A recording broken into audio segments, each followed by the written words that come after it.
So hello everyone, কেমন আছো তোমরা?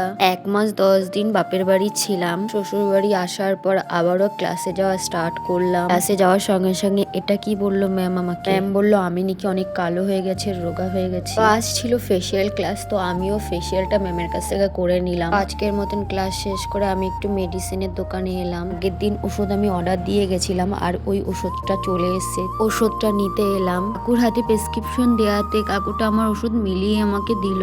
এরপর ওষুধের প্রাইসটা দেখে আমাকে বলল কত হয়েছে, তো আমি বিলটা করে বাইরে বেরিয়ে এলাম। সত্যি কথা বলতে আমি ওষুধ খেতে একদমই পারি না। সেই মানুষ আজ আমি একা একা ওষুধ কিনতে এলাম। নিজে হাতে যখন ওষুধ কিনেছি খেতে তো আমাকে হবেই। তারপর চায়ের দোকান দেখতে পেলাম, ওখানে আগিয়ে গেলাম। খেতে খেতে হঠাৎ করে দেখলাম একটা লোক চিৎকার করে উঠছে। প্রথম ভাবলাম উনি হয়তো কারোর সঙ্গে কথা বলছে, তারপর দেখলাম না, একাই বকবক করছে। বাড়ি ঢোকার সঙ্গে সঙ্গে তোজো পাপা আমার কাছে চলে এলো। কোথাও গেলে বাড়ি ফিরলে ও ঠিক আমার কাছে আগে আসবে। ওর কাছে বসে এখন ওর সাথে গল্প করতে হবে, আদর করতে হবে, তারপরে ও শান্ত হবে। তো ভিডিওটা এখানেই শেষ, দেখা হবে অন্য কোনো ভিডিওতে। Tata bye.